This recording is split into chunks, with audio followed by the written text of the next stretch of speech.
안녕하세요. 오늘의 사연입니다. 저는 30대 여자입니다. 3살 연상의 남편과 5살 된 딸과 셋이 살고 있어요. 제 친정집은 지방에 있어서 명절 때만 고향에 내려가곤 해요. 게다가 저는 외동딸이고 형제 자매가 없어서 친척이 별로 없어요. 반면 남편은 누나와 여동생이 있어요. 시댁은 우리 집에서 가까운 거리에 살고 있어서 만나는 빈도가 매우 높아요. 특히 시어머니와 시누는 저를 친딸 친언니처럼 대해줘서 함께 맛집 가기도 하고 쇼핑하러 가기도 해요. 시어머니의 나이는 60대인데 일하셔서 그런지 젊고 센스도 좋으세요. 그래서 대화를 하는 게 매우 즐거워요. 언젠가는 제가 입은 옷이 마음에 든다며 똑같은 옷을 사서 입어도 괜찮냐고 하시는데 그러시면서 제 옷도 함께 사주시는 센스까지 보여주세요. 저도 이렇게 예쁘게 늙어가고 싶다는 생각이 들게 하세요. 전업주부인 형님은 자녀가 3명이에요. 육아 상담도 해주고 안 입는 아이 옷이나 안 쓰는 장난감 등을 가져다 주기도 하는 등 정말 든든한 존재예요. 항상 제게 어려운 일이 있으면 언제든 말해달라고 하시는데 이 두 사람이 있어서 저는 이 시댁에 잘 적응할 수 있었다고 생각해요. 다만 시댁 식구 중 시아버지와 아가씨는 저와 교류가 별로 없어요. 시아버지는 일만 하셔서 집에 있는 시간이 적고 만날 기회도 거의 없어요. 아가씨는 독신으로 시댁에 살고 있지만 자주 외출해서 집에 없는 경우가 많아 거의 만나지 못해요. 형님도 자신의 여동생이지만 보통 무슨 생각으로 사는 건지 옛날부터 잘 모르겠다고 말할 정도이니 쉽게 친해지기 어려울 것 같아요. 하지만 인연을 맺었으니 언젠가는 사이좋게 지낼 수 있었으면 좋겠다는 생각을 했어요. 하지만 시아버지와 아가씨와의 사이는 나아지기는커녕 악화되는 방향으로 진행됐어요. 시아버지는 정년퇴직 시기가 돼서 퇴직하셨어요. 일만 하시던 시아버지가 앞으로 무엇을 하실지 궁금했는데 아마도 시어머니의 곁을 떠나지 않을 것 같았어요. 곁을 떠나지 않는다는 게 무슨 말이냐면 시어머니를 항상 자신의 감시하에 두겠다는 말이에요. 아침에도 시어머니와 같은 시간에 일어나 아침을 준비하는 걸 지켜보고 청소나 빨래 등도 일일이 시어머니를 따라다니며 지켜본다고 했어요. 특별히 간섭하는 건 아니지만 계속 따라다니니까 집안 일하기 힘들다고 했어요. 그리고 시아버지는 매일 시어머니의 직장까지 함께 가서 퇴근 시간에 꼭 데리러 온다고도 했고요. 시어머니에게는 퇴근길에 잠깐 카페에 들리는 게 기분 전환의 한 방법이었는데 시아버지가 데리러 오니까 그런 여유도 가질 수 없었다고 해요. 시어머니가 시아버지의 감시에서 벗어날 수 있는 시간은 일하러 갈 때뿐이라는 참으로 갑갑한 일상이 되어버린 거죠. 시어머니는 시아버지에게 어디 놀러라도 좀 다니라고 은근슬쩍 시아버지를 혼자 어딘가로 보내려고 했지만 시아버지의 대답은 노였어요. 딱히 혼자 가고 싶은 곳이 없다며 거절하신 거죠. 저와 형님은 그 상황을 듣고 어떻게든 시어머니를 시아버지에게서 떼어놓을 수 없을까 고민했어요. 우선 시어머니만 점심에 초대했는데 약속 장소에 시아버지도 함께 오셨어요. 여자끼리의 모임이었는데 시아버지가 계시니 하고 싶은 이야기 반도 하지 못한 채 점심을 마쳤어요. 식사를 마치자마자 바로 돌아가는 부모님. 그 뒷모습을 보면서 형님과 어떻게든 시어머니를 자유롭게 해주고 싶다는 생각이 들었어요. 시어머니가 출근하지 않는 날이 시어머니에게 가장 힘든 날이 된 거죠. 시아버지는 시어머니를 감시하고 있지만 특별히 외출은 하지 않는 것 같았어요. 형님이 시아버지에게 시어머니도 자유시간이 필요하다고 항의했는데 시아버지가 이렇게 말했어요. 자유시간? 나는 엄마의 시간을 뺏는 게 아니라 그냥 따라다니는 것뿐이야. 그게 뭐 어때서 그래? 엄마의 자유는 어떻게 하죠? 여자들끼리의 식사 모임까지 따라다니는 건 정말 이해할 수 없는데 말이에요. 엄마는 퇴근길에 카페에서 여유롭게 시간을 보내는 걸 좋아하시는데 그마저도 못하게 하시는 건 엄마를 괴롭히는 거나 마찬가지라고요. 이건 나랑 엄마의 문제야. 너는 아무 상관없는 일이니까 끼지 말고 있어. 시아버지는 그렇게 말하고는 자기 방으로 돌아갔다고 해요. 시아버지의 스토커 같은 행동 어떻게 하면 해결할 수 있을까? 시아버지가 시어머니를 따라다니기 시작한 지 3개월이 지났어요. 그리고 최근 들어 시어머니의 건강이 나빠지는 것 같았어요. 시어머니는 그동안 감기 한 번 걸리지 않으시는 분이셨거든요. 그런데 시어머니를 만나러 가면 왠지 모르게 기운이 없어 보였어요. 게다가 안색도 매우 안 좋아 보였어요. 어머님 몸이 안 좋으시면 제가 집안일 도와드릴게요. 라고 말했는데 시어머니가 대답하기도 전에 시아버지가 며느라, 이 집의 집안일은 이 사람이 하기로 돼 있어. 우리 집의 규칙을 잘 모르나 본데 며느리가 도와줄 수 있는 건 아무것도 없어. 잘 모르면서 도와주겠다고 함부로 말하지 마. 우리가 도와주러 오는 것조차 거부하셨어요. 시어머니는 그런 모습을 보고 며느라 나는 괜찮으니까 걱정하지 마. 건강은 내 장점이야. 아직 건강은 이상 없어. 라고 말했지만 시어머니의 얼굴은 좋아 보이지 않았어요. 시어머니의 건강이 걱정돼서 시간 내서 시댁에 자주 찾아뵙고 했어요. 그러던 어느 날 시어머니는 누가 봐도 병원에 데려가야 할 정도로 몸이 많이 쇠약해졌어요. 대화도 할 수 없을 정도로 시어머니는 고통스러운 표정으로 얕은 호흡을 반복했어요. 이건 당장 병원에 가야 한다고 생각했고 저는 즉시 구급차를 불렀어요. 10분 정도 후에 구급차가 도착했어요. 그런데 시아버지가 구급대원들을 돌려보내려고 하는 거예요. 우리 집에는 아픈 사람이 없다며 빨리 돌아가라고 구급대원들을 다그치는 거죠. 저는 시아버지가 도대체 왜 이러는 거지? 이렇게 고통스러워하는 시어머니가 있는데 저는 시아버지를 무시하고 구급대원들에게 시어머니를 이송해달라고 부탁했어요. 시아버지는 끝까지 병원은 무슨 병원이냐며 소리를 치셔서 제가 구급차에 동승했어요. 병원에 도착하자마자 남편에게 연락했어요. 남편은 형님과 아가씨에게 연락을 했고요.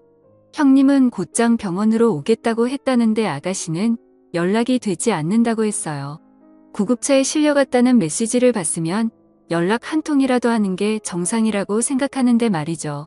제가 아가씨에 대해 이상하게 느끼고 있을 때 남편과 형님이 병원에 도착했어요. 시어머니는 곧장 수술실로 들어갔어요. 셋이서 기약 없이 수술실 앞을 기다렸는데 수술실 문이 열리고 담당 의사가 나오더니 시어머니가 수술 중에 안타깝게 돌아가셨다는 이야기를 했어요. 우리는 너무 놀랐어요. 그때 시아버지와 아가씨가 나타났어요. 남편이 왜 이렇게 늦었냐며 엄마가 방금 돌아가셨다고 울부짖었는데 아가씨는 자기 엄마가 죽은 것에 대해 무덤덤해 보였어요. 어머, 그랬구나. 건강 자랑을 그렇게 하더니만 저는 아가씨 말에 화가 치밀어 올랐어요. 제가 입을 열려고 하는 순간 형님이 먼저 엄마가 죽었다는데 그게 할 말이냐며 그런 태도로 있을 거면 당장 돌아가라고 분노 섞인 말을 내뱉었어요. 아가씨는 알겠어. 가라니까 갈게. 이런 분위기 속에 나도 계속 있기 싫어. 라고 말하고 돌아갔어요.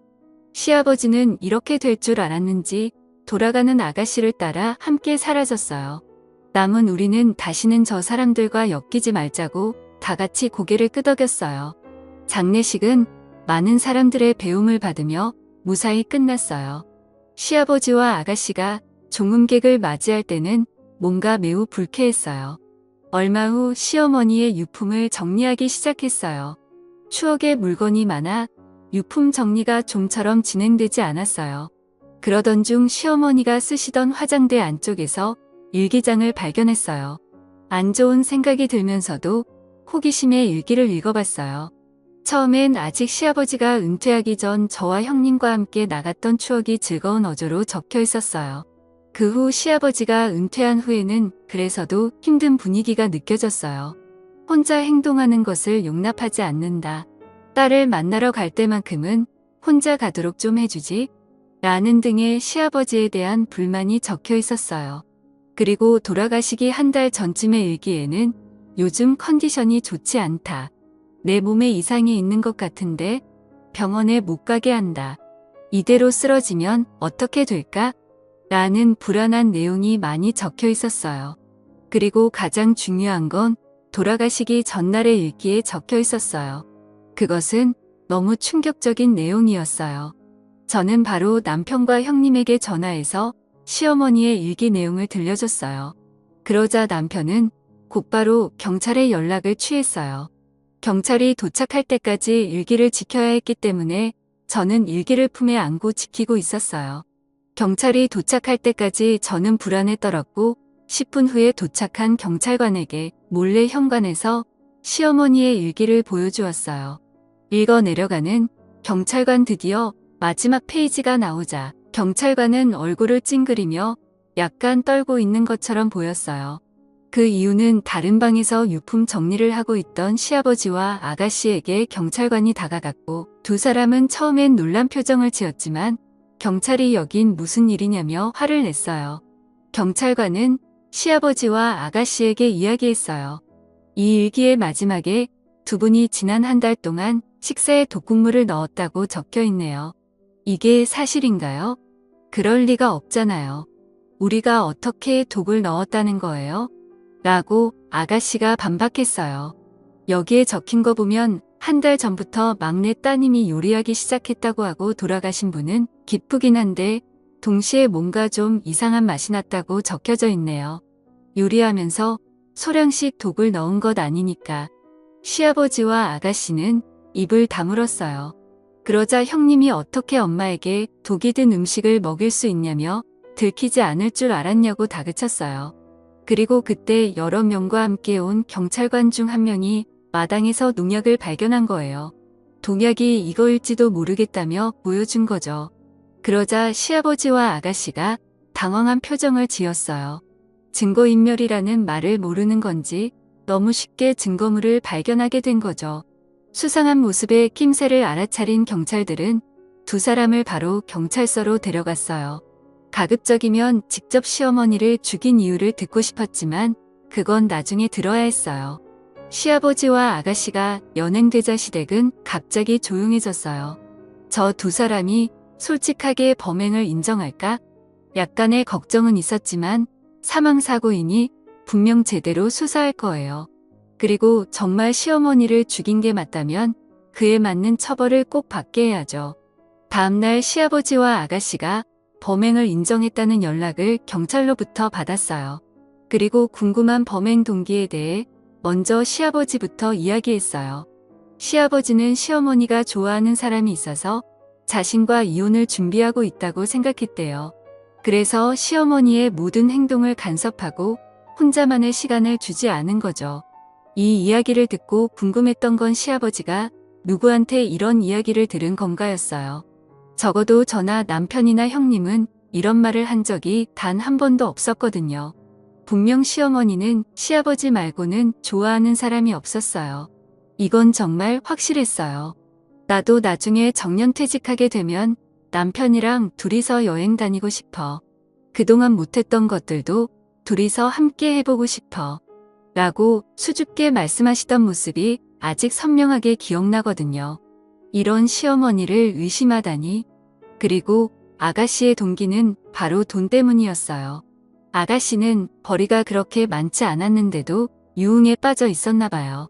빚도 생겼고 그 빚을 갚지 못해 악순환되고 있었던 거죠. 그래서 시어머니에게 도와달라고 했지만 온갖 욕을 먹고 거절당했다고 해요. 그렇다면 차라리 유산이라도 빨리 받아야겠다는 무서운 생각을 하게 된 거죠. 하지만 혼자서는 할 수 없다고 생각해서 시아버지를 이용하는 방법을 생각해낸 거예요. 즉 시아버지에게 시어머니가 좋아하는 사람이 있다는 거짓말을 한 게 아가씨였던 거죠. 시아버지는 또 그 거짓말에 순순히 속아 넘어간 거고요. 결국 모든 원흉은 아가씨였던 게 밝혀졌어요. 시아버지는 자신의 짧은 생각으로 이런 일이 생겼다며 울면서 후회한다고 했어요. 만약 시어머니를 정말 잘 아는 사람이었다면 절대 그럴 사람이 아니라는 것쯤은 너무나 쉽게 알 수 있었을 텐데 바보같이 아가씨 말만 믿다니. 시어머니가 평생 좋아했던 사람은 시아버지뿐이었는데 너무 슬프네요. 아가씨는 돈 때문에 아버지까지 이용했다는 점에서 더 죄가 무겁다고 해요. 사람의 마음을 이용한 건 결코 가벼운 일로 넘길 수 없으니까요. 반면에 저희는 시어머니의 유산을 보고 깜짝 놀랐어요. 놀랍게도 시어머니는 재테크를 엄청 잘하시는 분이셨어요. 주식 계좌에서 한 번도 본 적도 없는 큰 금액이 발견된 거죠.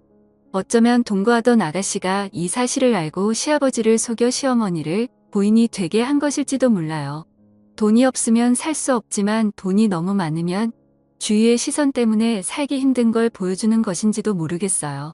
앞으로 아가씨 같은 사람과 엮이지 않고 좋은 사람들과의 인연을 유지하며 가늘고 길게 오래오래 살고 싶네요. 시청해주셔서 감사합니다. 그럼 다음 영상에서 다시 뵙겠습니다.